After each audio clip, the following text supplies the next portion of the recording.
السلام علیکم ورحمۃ اللہ وبرکاتہ۔ میں ہوں کمال الدین رحیمی، دی اسپارک لائف میں آپ کا خیر مقدم ہے۔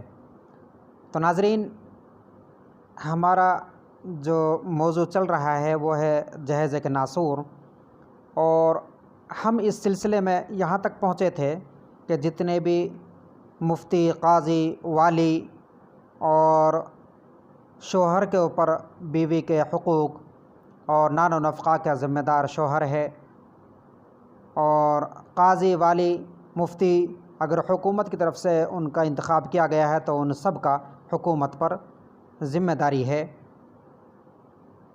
اور اسی سلسلے میں عالم اسلام کے مایہ ناز فقیہ ڈاکٹر زحیلی نے اپنی معروف کتاب الفقہ الاسلامی وادلتہ میں مسند کتابوں کے حوالے سے نفقہ زوجیہ پر سیر حاصل بحث کی ہے، یعنی تفصیل سے اس پر تبصرہ کیا ہے۔ اسی بحث سے منتخب عبارتیں مع ترجمہ پیش کی جا رہی ہیں۔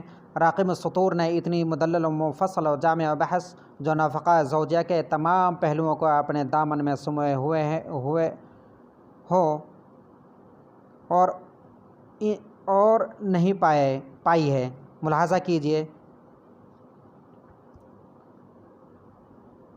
لغت میں نفقہ وہ ہے جس کو انسان اپنے عیال پر خرچ کرتا ہے۔ نان و نفقہ آپ نے بہت سنا ہوگا، تو اس کا لغوی معنی کیا ہے؟ تو لغت میں نفقہ وہ ہے جس کو انسان اپنے عیال پر خرچ کرتا ہے، اور شریعت میں نفقہ کھانا، کپڑا اور رہائش کو کہتے ہیں، اور فقہا کی اصطلاح میں صرف کھانا مراد ہے، اس لیے وہ اس پر پوشاک اور رہائش کو عطف کرتے ہیں، اور عطف مغایرت کا تقاضا کرتا ہے۔ فقہا کا بیوی کے نفقہ کے وجوب پر اتفاق ہے، چاہے بیوی مسلمان ہو یا کافرہ، نکاح صحیح کی وجہ سے ہے۔ جب شادی کا فساد اور اس کا بطلان ظاہر ہو جائے تو شوہر اپنی بیوی سے ان تمام چیزوں کو واپس لے لے گا جو اس عورت نے نفقہ میں حاصل کیا ہے، اور اس نفقہ کا وجوب قرآن و حدیث، اجماع اور قیاس سے ثابت ہے۔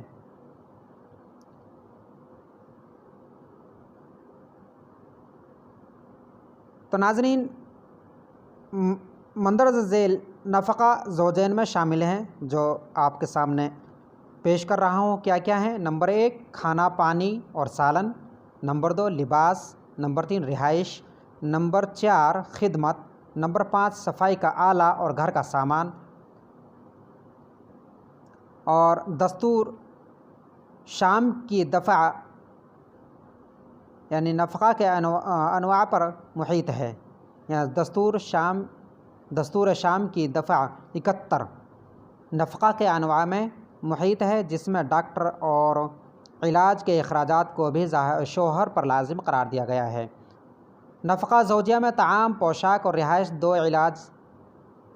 دوا علاج عرف کے مطابق، اور ایسی خدمات جو بیوی کے ہم رتبہ عورتوں کا حاصل ہے۔ نمبر 2 شوہر اپنی بیوی کا نفقہ لازم قرار دیا جاتا ہے، یعنی شوہر پر اپنی بیوی کا نفقہ لازم قرار دیا جاتا ہے۔ جب شوہر اس پر خرچ کرنے سے رک جائے یا اس کی کوتاہی ثابت ہو جائے تو پہلا واجب کھانا اور اس کے لوازمات ہیں۔ فقہا کے نزدیک بیوی کے لیے کھانا، پانی اور سالن واجب ہے، اور جو اس کے تابع ہیں مثلا پانی، سرکہ، تیل، لکڑی اور ایندھن وغیرہ میوہ واجب نہیں ہیں۔ فقہا کے نزدیک بیوی کے لیے کھانا، پانی، سالن واجب ہے، اور جو اس کے تابع ہیں یعنی مثلا پانی، سرکہ، تیل، لکڑی اور ایندھن وغیرہ میوہ واجب نہیں ہیں۔ اچھا جی، الواجب الثانی، دوسرا واجب کیا ہے؟ لباس ہے۔ علماء کا اس بات پر اجماع ہے کہ شوہر پر اس کی بیوی کا پوشاک واجب ہے، یہ اس پر ہر حال میں واجب ہے، اللہ کے اس قول کی وجہ سے وَعَلَى الْمَوْلُودِ لَهُ رِزْقُهُنَّ وَكِسْوَتُهُنَّ بِالْمَعْرُوفِ، اور نبی کریم صلی اللہ علیہ وسلم نے فرمایا تم لوگوں پر ان کا کھانا اور کپڑا بھلے طریقے سے واجب ہے، اور نبی صلی اللہ علیہ وسلم نے فرمایا لے لو جو تمہارے اور تمہاری اولاد کے لیے کافی ہو جائے، اور مناسب لباس وہ ہے جو اس بیوی کے امثال میں رائج ہے۔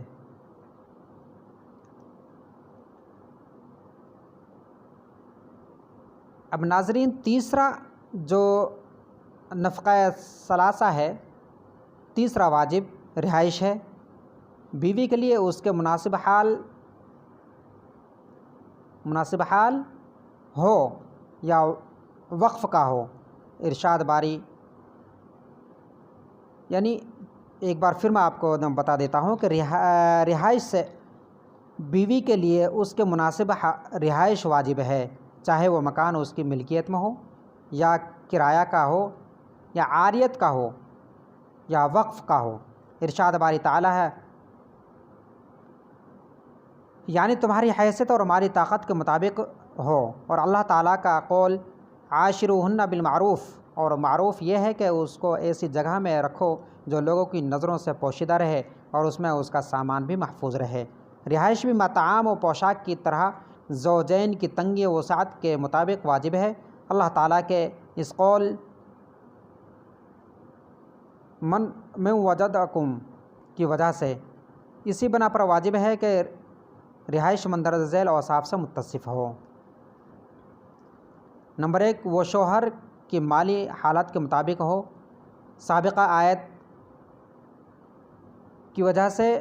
نمبر 2، وہ مسکن ایسا ہو جس میں شوہر کے رشتہ داروں میں سے کوئی نہ ہو مگر بیوی شوہر کے رشتہ داروں کے ساتھ رہنے پر راضی ہو، اور یہ امام ابو حنیفہ کی رائے ہے۔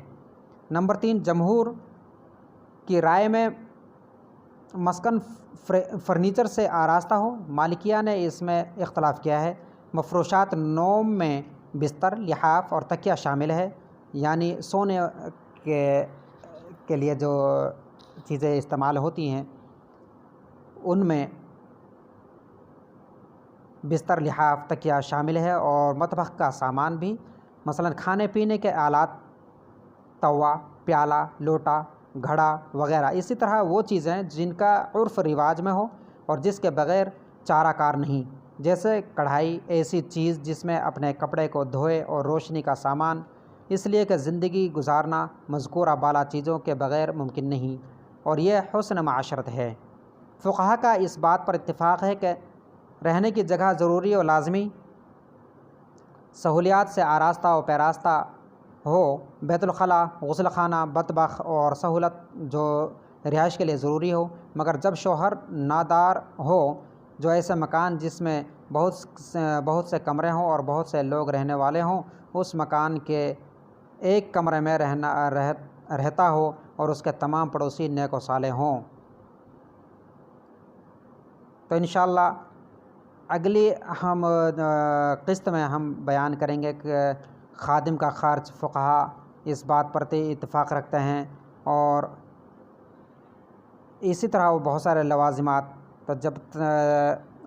تو انشاءاللہ ناظرین پھر حاضر ہوتے ہیں ایک نئی ویڈیو کے ساتھ میں۔ اگر آپ کو یہ ویڈیو پسند آئی ہو تو ناظرین ضرور اس کو لائک، سبسکرائب اور شیئر کرنا نہ بھولیں، کہ انشاءاللہ تاکہ زیادہ سے زیادہ عوام کو اس کا فائدہ پہنچے۔ تو پھر ملتے ہیں ایک نئی ویڈیو کے ساتھ میں، جب تک کے لیے کمال الرحیم کو